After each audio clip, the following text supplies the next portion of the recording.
Hello friends, welcome to Janas recipes. இன்றைக்கி நம்ம road கடை ஸ்பெஷல் நல்ல மொறுன்னு இருக்கக்கூடிய ரொம்ப ஹெல்த்தியான வாழைப்பூ வடை பார்க்கலாங்க.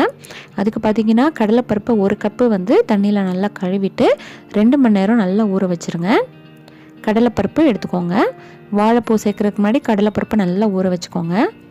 இப்போ பார்த்திங்கன்னா இது 2 மணி நேரமாக நல்லா ஊறிட்டுருக்கு.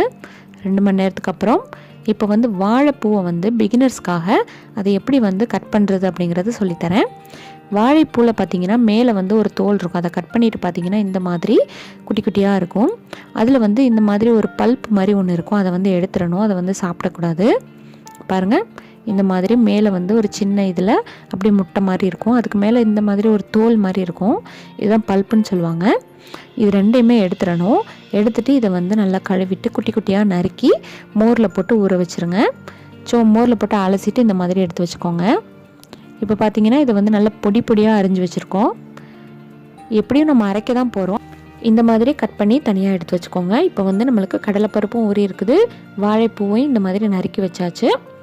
பிகினர்ஸ்க்காக சொன்னது தான். அந்த மாதிரி ரெண்டையுமே எடுத்துருங்க. இப்போ வந்து இதுக்கு வந்து என்ன மசாலா அப்படின்னா, காஞ்ச மிளகாய் வந்து உங்கள் காரத்துக்கு ஏற்ற மாதிரி நான் ஒரு 5லேருந்து 6 காஞ்ச மிளகாய் போட்டிருக்கேன். ஒரு சின்ன துண்டு இஞ்சி, ஒரு 4-5 பல் பூண்டு, 1 டேபிள் ஸ்பூன் சோம்பு, ஒரு சின்ன துண்டு பட்டை, இதையும் சேர்த்துட்டு நல்லா வந்து மிக்சியில் போட்டு அரைச்சிக்கோங்க. காரம் கூட வேணும்னா மிளகா வந்து இன்னும் கொஞ்சம் போட்டுக்கோங்க அதிகமாக. இப்போ மிக்சி ஜாரில் இதை ஃபஸ்ட்டு போட்டு நல்லா குறகுறப்பாக இந்த மாதிரி அரைச்சி எடுத்துகிட்டு வந்துடலாம். இந்தளவுக்கு ஃபஸ்ட்டு அரைச்சிக்கோங்க. கடலைப்பருப்பை போட்டுறதுக்கு முன்னாடி அரைச்சிடணும், இல்லாட்டி அரைப்படாது. இப்போது கடலைப்பருப்பை வந்து நம்ம ஊற வச்சுருக்கிறது நல்லா தண்ணியை இறுக்கி பிழிஞ்சிட்டு போடுங்க. அது கூடவே வாழைப்பூ நறுக்கி வச்சுருக்கோம் இல்லையா, அதையும் சேர்த்து ஒரு கை போட்டுட்டு ரெண்டையும் நல்லா அரைச்சிருங்க. வாழைப்பூ வந்து அரைச்சிட்டு போட்டால் தான் ஃப்ரெண்ட்ஸ் வரும் உங்களுக்கு வடை பிடிக்கிறதுக்கு. அதனால் பாருங்கள், இந்த அளவுக்கு நல்லா அரைச்சாச்சு. நீங்கள் வெறும் கடலைப்பருப்பை மட்டும் போட்டு அரைச்சிட்டு வாழைப்பூவை வந்து நறுக்கி போட்டுக்கலாம் அப்படின்னு சொல்லி நினைக்காதீங்க. வாழைப்பூ ரெண்டுமே சேர்ந்து அரைச்சாதான் உங்களுக்கு வந்து வடை பிடிக்கிறதுக்கு நல்லா இறுக்கி பிடிக்கிறதுக்கு வரும். இப்போ பாருங்கள், இந்த அளவுக்கு நல்லா முடிஞ்ச அளவுக்கு பேஸ்ட்டாக கூட அரைச்சிக்கோங்க. இப்போ இந்தளவுக்கு அரைச்சாச்சு. இதில் வந்து இன்னும் கொஞ்சம் எக்ஸ்ட்ராவாக நம்ம வந்து வெங்காயம் சேர்க்கலாம். 2 மீடியம் சைஸ் வெங்காயத்தை இந்த மாதிரி பொடியாக நறுக்கி வச்சுருக்கேன், அதை சேர்த்துக்கலாம். வெங்காயம் சேர்த்தா தான் அந்த வடைக்கு வந்து நல்ல ஃப்ளேவர் கிடைக்கும்.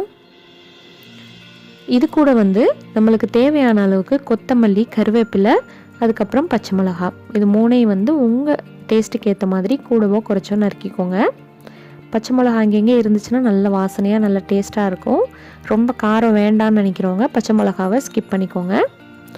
கருவேப்பிலையும் கொத்தமல்லியும் நல்லா கழுவிட்டு பொடியாக அரிஞ்சு அதில் போட்டுருங்க. இது 3மே போட்டாலே ரொம்ப வாசனையாக இருக்கும். நம்ம ஊற வச்சுருந்த கடலைப்பருப்பில் கொஞ்சமாக ஒரு பிடி வந்து எடுத்து வச்சுருந்தோம். இதை வந்து சேர்த்துக்கலாம். இந்த மாதிரி சேர்த்தா நல்லா அங்கே ஒன்று இங்கே ஒன்று நல்லா கடிப்படுறதுக்கு நல்லா க்ரன்ச்சியாக இருக்கும். அதனால் இது சேர்த்துக்கோங்க. மறந்துட்டு சேர்த்து அரைச்சிட்டிங்கன்னா ஒன்றும் பிரச்சனை இல்லை, சும்மாவே போட்டுக்கலாம். இப்போது வெங்காயம், இந்த கொத்தமல்லி, கருவேப்பிலை, இந்த கடலைப்பருப்பு எல்லாத்தையும் சேர்த்து நல்லா மிக்ஸ் பண்ணணும் ஃப்ரெண்ட்ஸ். இந்த டைமில் பார்த்தீங்கன்னா வாழைப்பூவில் இருந்து நல்லா தண்ணி விடும். அந்த மாதிரி தண்ணி விடும்போது நீங்கள் என்ன பண்ணுங்கள், ரொம்ப தண்ணியாக போயிடுச்சு அப்படின்னா கொஞ்சமாக கடலை மாவு கூட போட்டுக்கோங்க. இது வந்து கறி மசாலா தூள் ஒரு டீஸ்பூன் மட்டும் போட்டுக்கிறேன். இந்த வாழைப்பூ வடைக்கு தேவையான அளவுக்கு உப்பு 1 டேபிள் ஸ்பூன் போட்டுக்கோங்க.